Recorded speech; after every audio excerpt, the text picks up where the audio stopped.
kid is fine. This is about you, not the tired sleep fixes. The other kind. The one where there's no bottom to it. I'm not a parent, I'm not a therapist. I'm the kid who grew up reactive.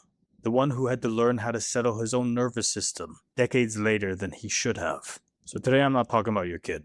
I'm talking about the person underneath the role who takes care of your kid. Because almost nothing out there talks to that person. You open the app and you count how fast it happens. All the posts, all the reels.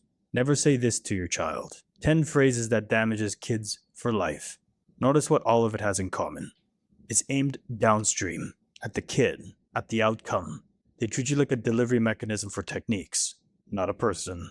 When parents are shamed, they don't calmly self-correct. Shame makes people hide.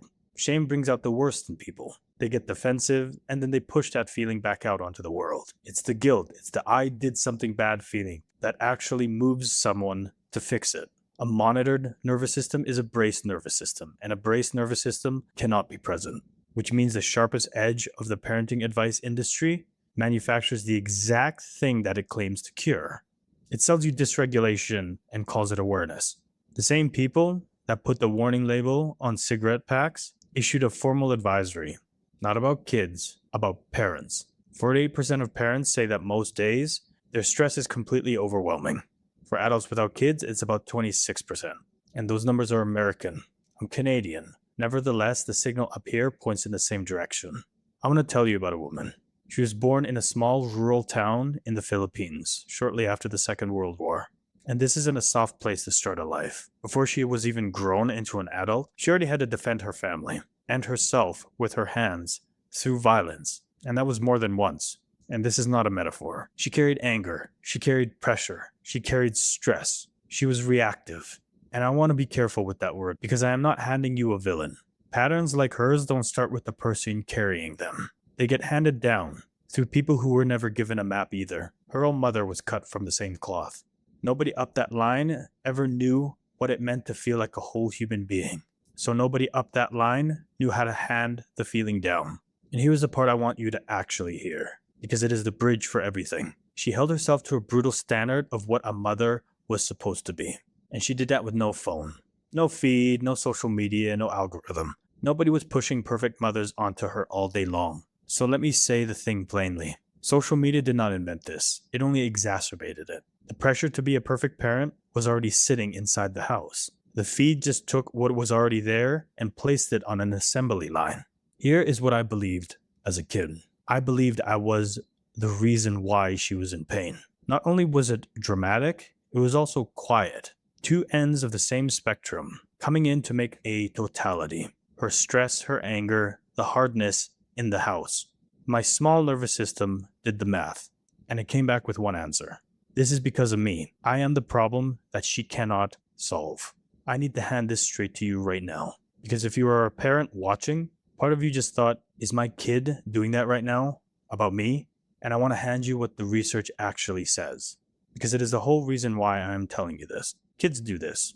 When a parent is struggling, children often decide that is because they are the cause.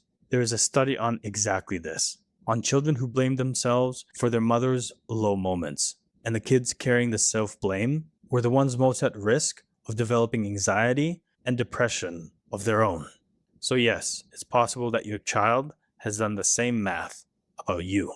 But do not do anything with that yet. I'm not here to blame you. I'm not here to shame you. This isn't one more thing you failed at. This isn't even a failure at all. Because the next thing I'm going to tell you is the most important thing about this video. This is not advice. It is not one more thing you're supposed to get right or perfect. I'm telling you this because repair is real. The research on parents and kids say that missing each other is the ordinary state of any relationship. There's a famous set of studies of mothers and babies, face to face, when the researchers slowed the tape down. They found that the two of them were out of sync for most of it. Somewhere around 70% of the time. Out of step, misreading each other. And then finding their way back over and over again, every few seconds. And here's the part that matters. The 70% is not the failure rate. That is the normal baseline. The healthy pairs were not the ones who fell out of sync. They were the ones who kept coming back. The coming back is what the kid actually learns from. Connection was never built on the absence of blow-ups. It's built on what happens after. There is a pediatrician named Wincott who spent his whole life around parents. And he had this phrase back in the 1950s, the good enough mother, not the perfect one, the good enough one. So here's what it can actually look like. You can sit down with your child after the storm. You can tell them what was happening inside you. You can ask what was happening inside them. That is the whole thing. That is repair. I never got that. Not because my mom wouldn't. She didn't know how. Because it wasn't handed to her either. Nobody had ever done it for her. And nobody ever showed her she was allowed to do it for herself, let alone her son. This is the line I want you to keep. Presence is not perfection. It's a state you return to.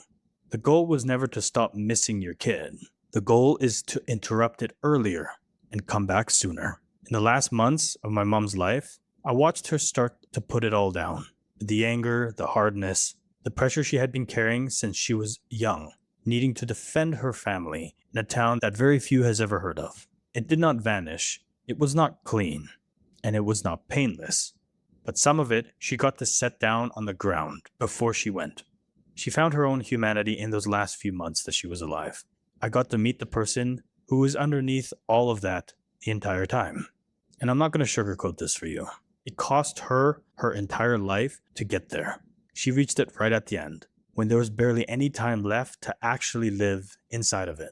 I spent more than 30 years looking for something from her that she could not give to me. And the thing that finally let me put my own anger down was understanding why. She was never going to be able to give it to me because nobody was able to give it to her. So she wasn't able to give it to herself. So if we start treating parents as human beings with limits, are we letting them off the hook for their kids? No, it is the opposite. Humanizing the parent is not lowering the bar for the child. It is the only reliable way anyone ever clears it. A parent who is drowning cannot teach swimming. Attending to your state is not separate from raising your child. It is the upstream part of the same job.